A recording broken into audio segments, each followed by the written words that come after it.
Welcome to Can I Park Here? Brought to you by findafashiontruck.com. Nashay and Estrell's mission is to inspire future and existing small business owners. They don't claim to be experts. They're simply trying to figure this all out, just like you. Hello, and welcome to another episode of Can I Park Here? I'm Nashay Snow, and I'm here with Estrell Riles. Today, we're going to be talking to Lindsey Trees, owner and operator of the Street Boutique in Denver, Colorado. Lindsey also refers to her truck as the Denver Street Boutique. She is another newcomer to the fashion truck scene, and she's been in business for around a year now. Lindsey, a self-proclaimed shopaholic, gives future boutique owners lots of tips and tricks and things to keep in mind as they decide to kind of venture into this business category.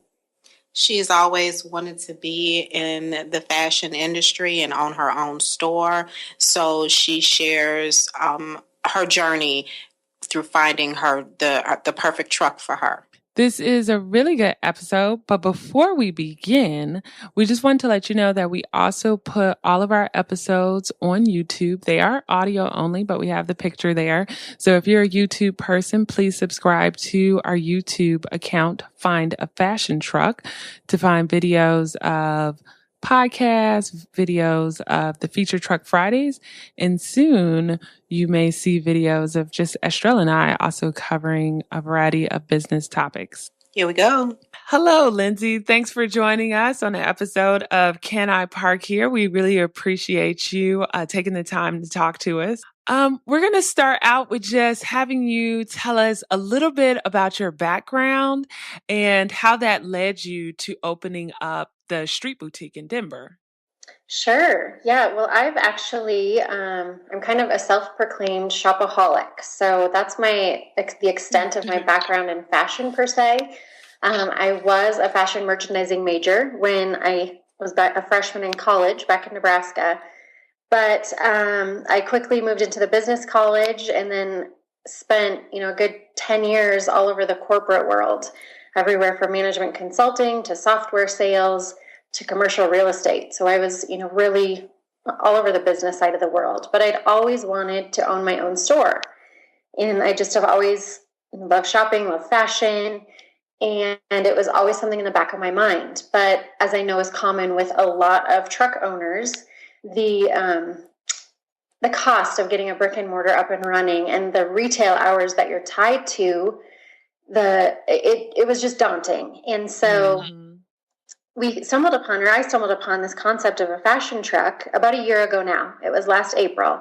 Somebody mentioned a fashion truck in passing. I immediately started researching, saw that there were a couple out there, a lot more now, but I just kind of had this epiphany that this is what I should be doing. It was in a much more cost-effective way to get a store up and running. I was really ready to get out of the corporate world. I have 2 little ones, and so I was really looking for something to be more flexible as my daughter started a traditional school schedule and so forth. So I was looking for something that would be my own, and it was just one of those things that just seemed meant to be. It almost fell in my lap.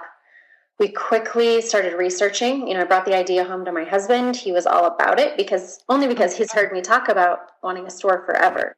Awesome. Yeah, so we just kind of went for it. Bought the truck on Craigslist, outfitted it over the summer last year, and we were up and running by August. Wow. That was fast. It was fast. Did you do all the work yourself? My husband and dad did. So they're both very handy. So I luckily have 2 handy men in my life. So they did the majority of the build out on the inside. And we had a guy that's done some of our shelving in our home, kind of help with the built-ins as well. So pretty much, yes. Okay. Wow. And then, so did you have like a truck in mind already that you wanted, like the style, the size, or was it like you kind of just went with what was available, what looked good? I did consulting with a guy in Minnesota. I am spacing his truck's name right now, but he offered an hour of consulting services, and I talked to him way back in the start. And really everything he said, I kind of took to heart. They kind of seemed, he and his wife own this truck up there in Stillwater, Minnesota. they seemed to know what they were doing. And honestly, I took 3 pages of notes. He said, P30 step van, that's the way to go. It's the right size. They had an 18-foot one. So I immediately just started researching kind of based on his advice. And while I had contemplated a bus for a minute, but was worried about the CDL license with that and so forth. So it just seemed that, the kind of Frito-Lay truck, UPS style that I ended up with seemed to be the most realistic. Now, do you mind sharing the initial startup costs for the business? No. So I would say, we found a truck on Craigslist for cheap. I think we ended up at $5,900 for the truck. Put a couple grand into that. The wrap was almost as much as the truck itself, which was the craziest thing. But then after, we saved money on the build out of the interior, which helped. And then with inventory, all in, we were right around that $35,000 mark. Okay. Yeah, I was actually looking at the Facebook group we have, Let's Talk About Fashion Trucks. And a lot of people in there were actually talking about costs of wraps today. And one lady said that she got a quote between $5,000 and $10,000 for the wrap for her RV. Mine started, I think, at $7,000, and then we got him down, just kind of worked our way down. But I ended up right there. I want to say it was $5,800. Crazy. Wow. Crazy. Just for the wrap. Oh, I know. Well, wrap. You have to redo it every couple of years is what people are telling me too, because and I store mine outside, unfortunately. So it gets the Colorado elements, the snow, the rain, the wind. But I mean, so far so good, but yes, so costly. And I'd say all the listeners, definitely go to denverstreetboutique.com to check out her truck because it is awesome. I love your branding, everything. Now, did the company that did the wrap, did they create everything for you, or did you work with a graphic designer?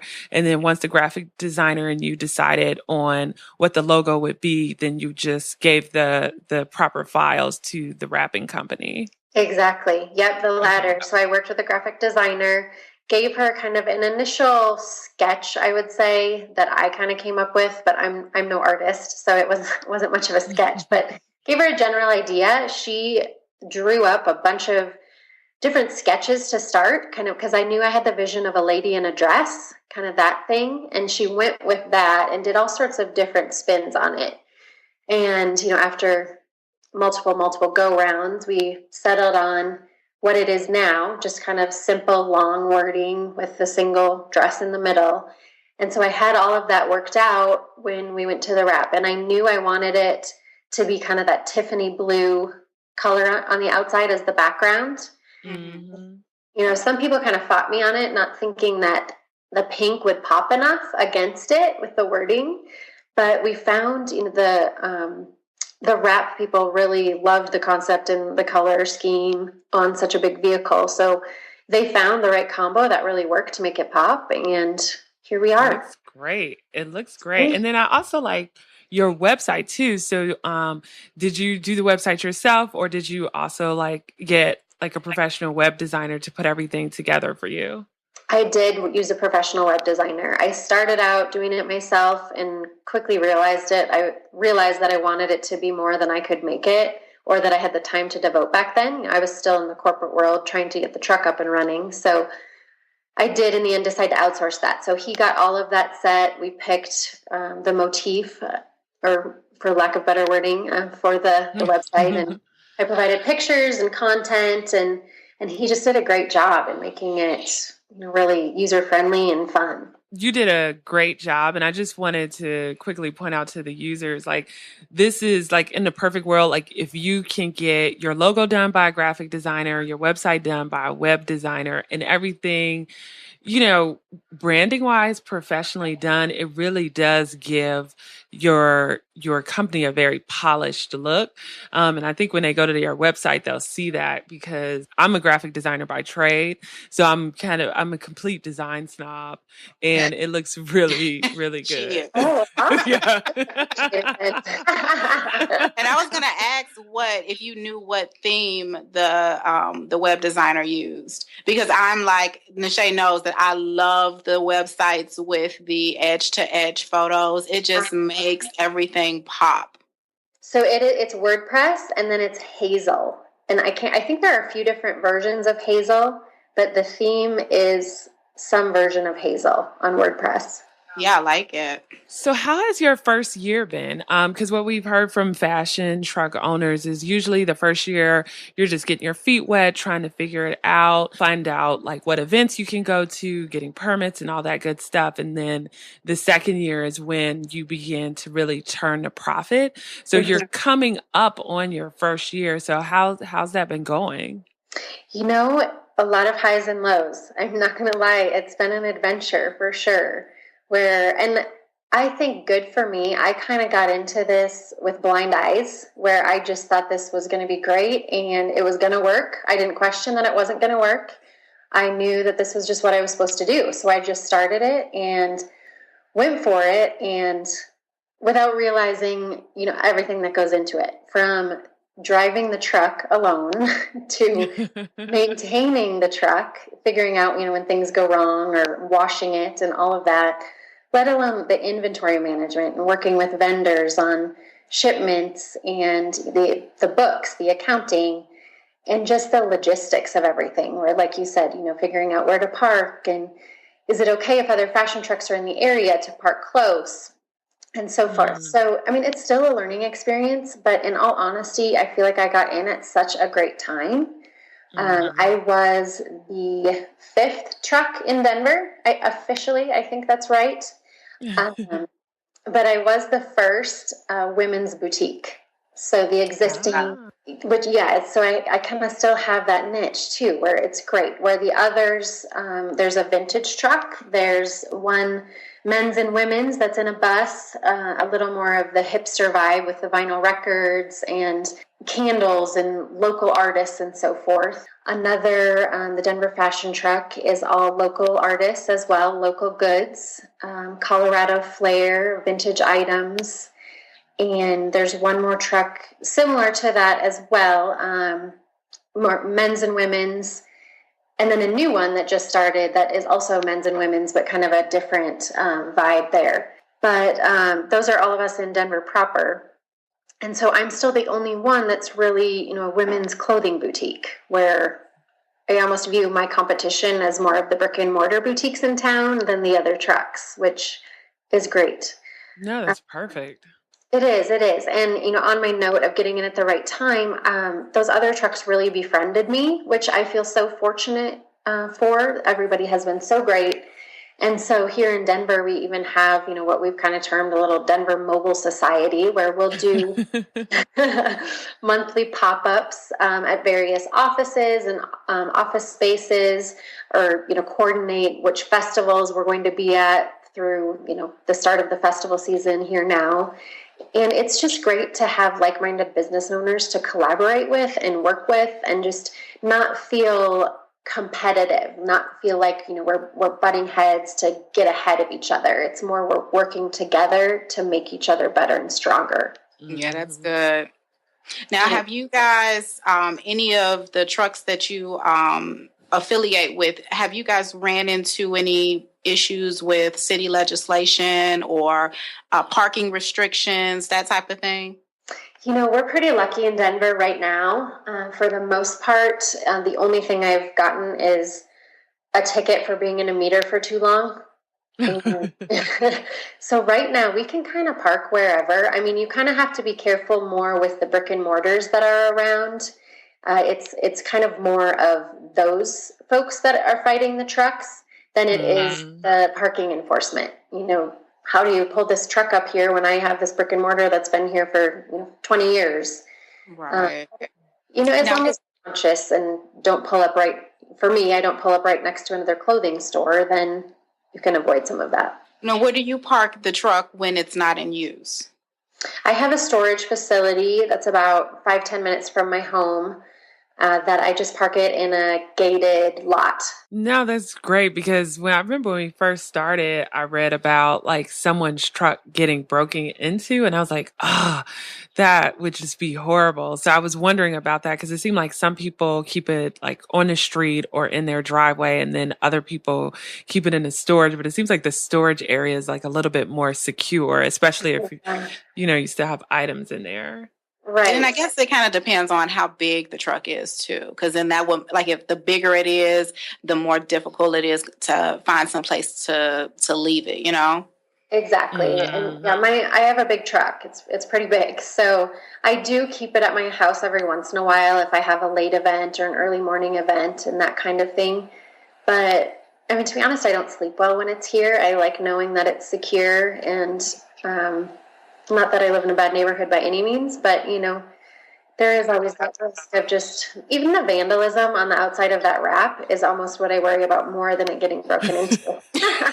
Well, as much as you pay for the wrap, exactly, you want it in pristine condition. Like. Exactly.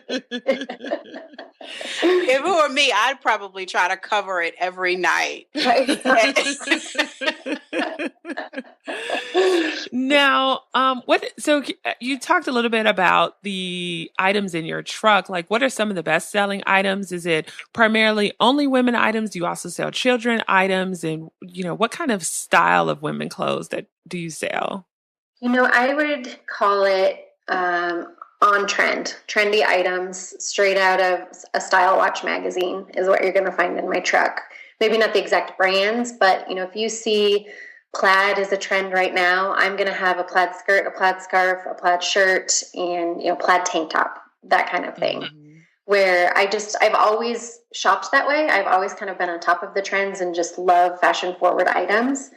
So I kind of try to make my truck a mix of fashion forward and classic is what I would say. A lot of people compare it to maybe like some J. Crew, some Madewell, some Anthropologie, some Nordstrom, kind of a mix in there where it's a pretty polished style that can kind of take you from work to night, that sort of thing. So I'm getting into a little more of the casual side as well, but a lot of, t-shirt dresses and sweaters and silky tops, plaid button downs, skirts, everything under the sun that's kind of girly, and it's all women's wear. And then I do accessories as well. So I have a lot of scarves and little grab-and-go clutches, and then jewelry, necklaces, earrings, bracelets, and kind of a variety on the accessory side as well. What do you use for your point-of-sale system? I use the Square. Now, what I was wondering with that is I know you can download the app, but for bigger businesses, is there a fee to use that? So it's the same flat fee for anyone that uses it. So with every swipe, it's that same 2.75% fee that you pay.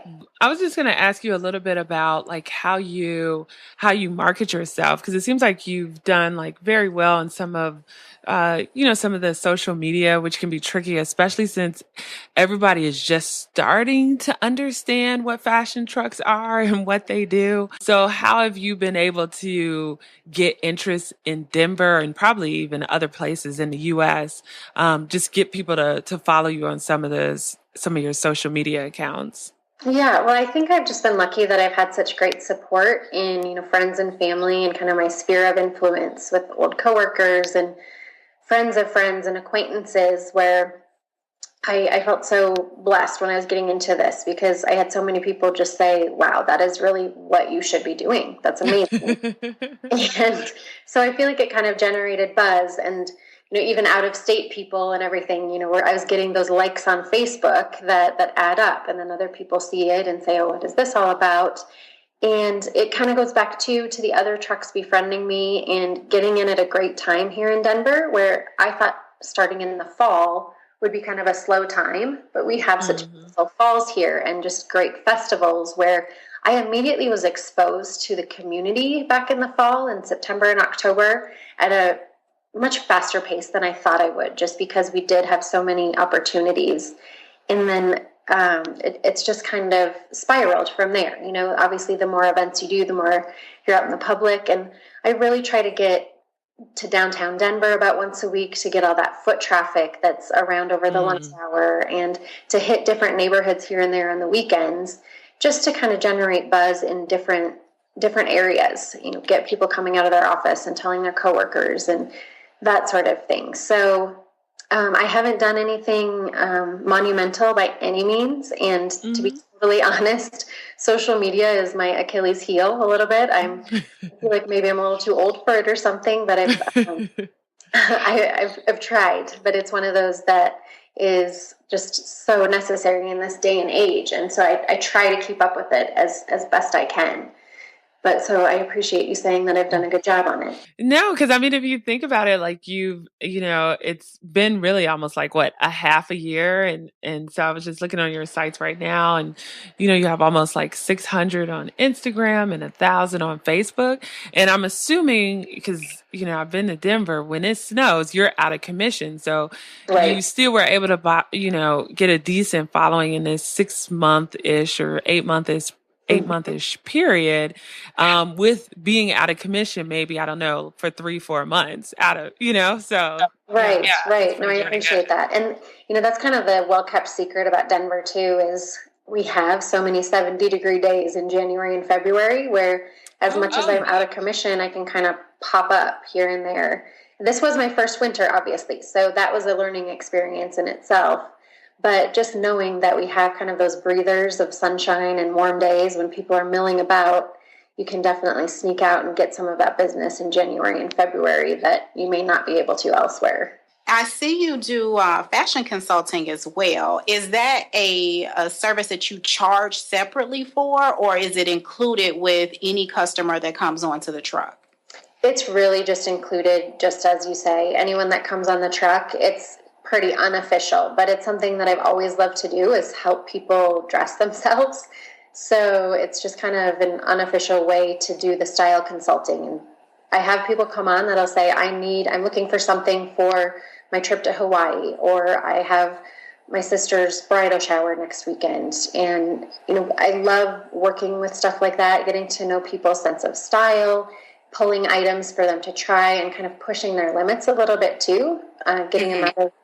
A lot of people like black and gray out there, I'll tell you that. And I tend to like a lot of color and a lot of prints. So I definitely try to encourage people to play around with things that aren't too far out of their comfort zone, but that they're comfortable with. Have you ever had any customers that ask for personal shopping? Like, I just don't feel like coming to the truck right now. Can you just bring me something? I have an event later. Yeah. So what I do a lot of now that has evolved, and it's more because I have so many neighbors and friends that just love my stuff. So a lot of times people will come to my house. Even if I don't have the truck here, I have all of my overflow in my basement. Really? So we used to have a treadmill in this little room downstairs, and it's now kind of my mini boutique overflow room.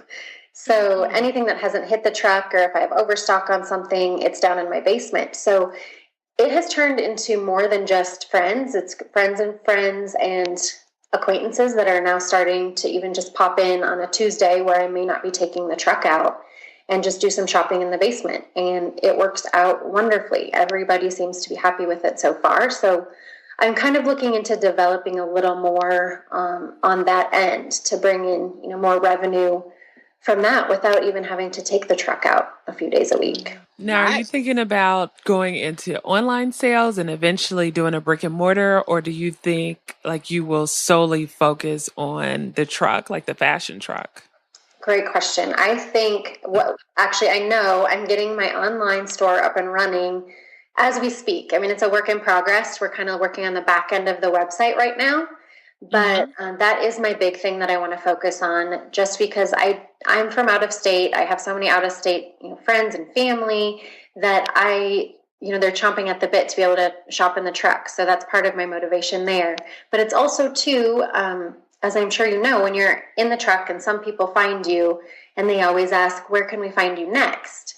And right now I don't have a completely set schedule unless I know that I'm going to be at a certain festival that weekend, or I know I'll be downtown in a couple days.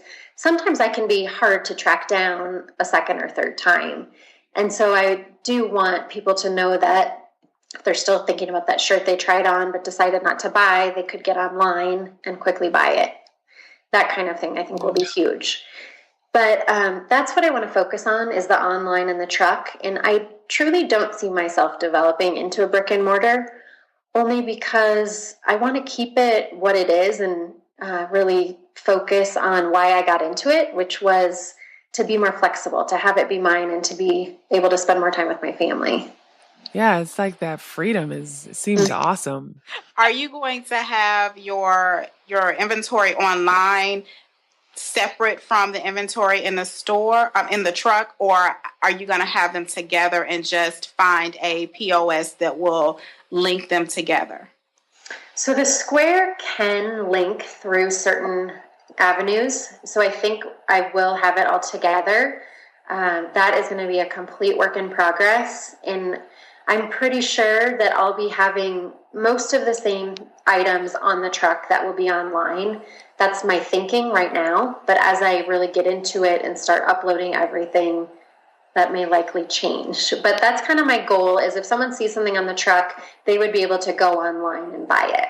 Okay. Yeah, because from what I've, experienced, so many truck owners, that is their major concern, is finding a POS system that will integrate with their inventory in the truck and online.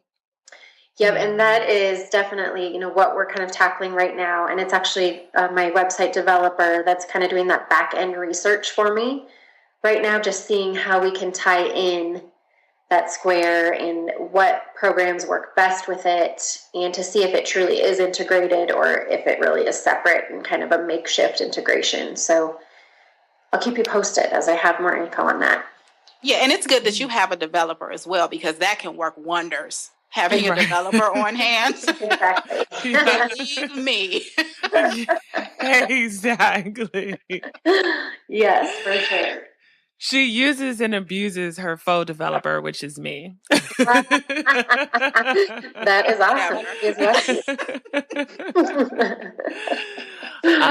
And I know you're still in your first year, and and this will be your first summer, I guess, with the fashion truck. But is there any advice you would give to people thinking about owning a mobile boutique? Some things that they should keep in mind? I think the biggest piece of advice is be passionate about what you're carrying in your truck. I think, why are you starting this truck?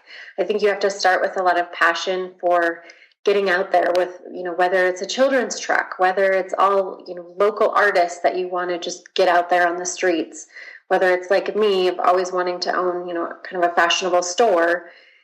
I think you have to start with a lot of passion, because my advice or words of wisdom are that you really have to stick with it. It's challenging. I mean, the day-to-day stress that I've faced in this first year of owning a truck is, I thought I was getting out of the stressful corporate world and getting into this little part-time truck. Right. That has not been the case. It's much more 24/7. It doesn't quit. It's all yours. I'm a small business owner, which I forget. I think I just have this truck with some clothes, but you're managing so many things, and you really have to take the bad with the good, because there are very, very hard days. Right now my truck is in maintenance because it wouldn't start the other day. So I'm getting a new steering column. And so I'm out of business for a couple days as well. So, that stuff happens, and it can really get you down, especially in this first year when, you're working to get profitable and really get your name out there. But I always remember, why did I start this? And there are so many great things to it, and the great days far outweigh those tough days in these early times. But it's not for the faint of heart. I will say that. You definitely have to have some muscle to maneuver around everything, and just be strong-willed to kind of get out there and not be afraid of people telling you no, or being scared to park in an area you've never parked, to commingle with other truck owners, and just put yourself out there. That's that's, I guess, the other big piece of advice is to just put yourself out there, because that's the only way you can ever get it done. No, I think that's great advice. It was funny. I was listening to a podcast the other day. I think it was Pat Flynn's podcast. And that's what someone was talking about was, not being afraid of rejection, like pushing yourself out of your comfort zone. Mm-hmm. And he even gave tips on like things you do in order to get yourself comfortable with doing that, because it opens so many doors when you're not afraid to ask those questions or park where you want to park. Sometimes that fear could really prevent you from like moving forward. So I think that's some great advice. Yeah, that's so true. So we're going to kind of finish it up here. We have 4 questions in our lightning round, and then we'll have our final question before we let you go for the night. Okay, great. So, do you have a favorite podcast or blog? And if so, what is it? Oh, gosh. Remember how I said my social media wasn't so great? So that is a tough one for me. You could just say the Can I Park Here podcast. Or you can do, if you're more of a magazine or book person, you could do your favorite mag or book. There are a lot of bloggers that I've started following here in Denver. So they're kind of an array of local bloggers that have really, sparked my interest and so forth. I don't know if I should be naming names, but I would say, long story short, this Can I Park Here is going to be my new favorite because I'm learning from my fellow truck owners. People Style Watch is a lot of my inspiration, as well as a lot of people that I follow on Pinterest. So a lot of Pinterest fashion boards really inspire me and give me ideas on mixing and matching things in my truck and so forth. I don't know. Do you have a Pinterest account? I do. It's Den Street Boutique. If you could have any celebrity, entertainer, model, whoever visit your mobile boutique, who would it be? Oh, that is a really good one. This is super cheesy, but people always tell me that I look like Reese Witherspoon, or that I remind people of her. And so she's someone I've always wanted to meet, and I think it'd be really fun to have her in my truck. I really have a little sense of style as well. Well, if Reese Witherspoon is listening, which I doubt, but there could be that small chance she is. When you go to Denver, visit the truck. Exactly. I would love it. Make my year. What do you like to do on your free time to kind of wind down, like after maybe a long weekend of being out with the truck? Yep. I first of all love to see my kiddos. After that's kind of been the hard part too of the transitioning from corporate to truck, is the nights and weekends is a really big shift. So I really like to see my kiddos first and foremost and just be able to hang out with them. But I wind down with yoga is my favorite when I can find time for that. And also going for runs. Running and yoga would be my 2 kind of stress relievers. Try to keep up with that. And I do love my wine. That is kind of how I unwind. Yes. Hey, with a glass of vino.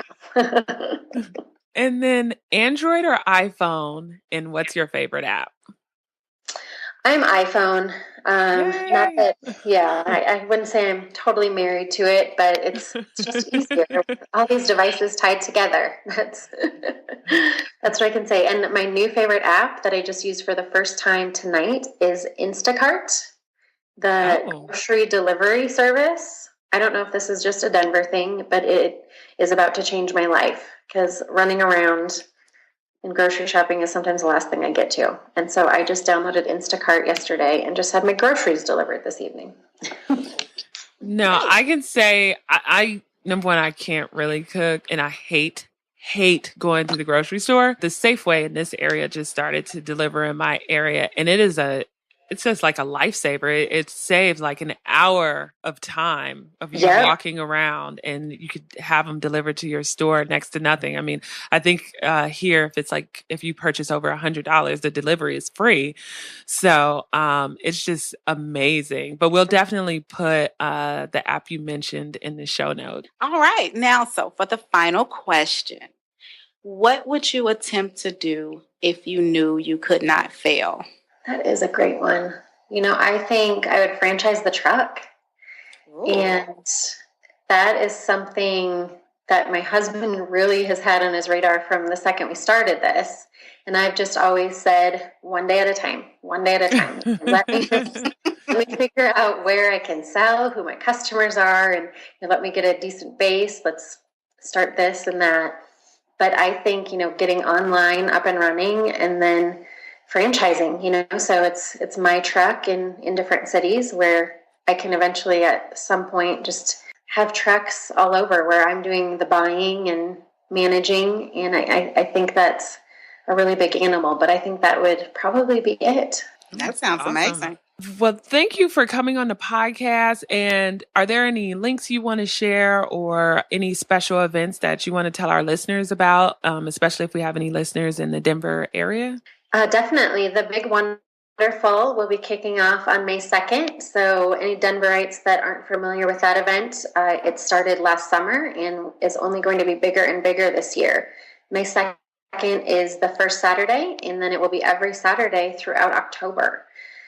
So that will be a big one that you will see me, the Denver Street Boutique, as well as many of my fellow truck comrades, and lots of great food trucks, lots of fun to be had at that event. So you can definitely find me there most Saturdays throughout the summer. Well, again, thank you. We appreciate you coming on the show. Beautiful truck. Love your branding. I know you're going to do well this summer. And so I wish you kind of all the luck, and be sure to stay in touch, and hopefully we'll stay connected via social media. Yes. Well, I just really appreciate you ladies doing all of this and bringing all of us truck owners that are just multiplying by the day, aren't they, out there? So it's great bringing us all together. Yeah, it's like crazy. It's like over 400 trucks in the U.S. It's insane. Like the California and New York are like where it's just crazy. They have like a ridiculous amount of trucks, but I'm like, wow, that's pretty impressive. So I think you really did jump in at the perfect time, because I swear like every couple of weeks we find a boutique that's just opening up. So it's like this is definitely hot right now. It is. I feel lucky. Thank you so much. Take care. We'll chat later. Bye-bye. Right. Bye-bye. Bye. I hope you enjoyed that interview. I want to thank Lindsey again from the Street Boutique in Denver. All of the links will be in the show notes. And I highly encourage people who are thinking about opening up a fashion truck to look at her truck, like the wrapping of her truck and her website, because it gives you a good idea of like how a brand should be and how something looks when it's done by a professional. And of course, you have to have a budget for that. But if you do have a budget, I think this is a good example of how it's done right. Exactly. And the website is done pretty good. She had a professional web designer and developer work on her website. And I understand that not everybody is able to have a professional do that, but you still want to have a standard to go with your brand. Absolutely.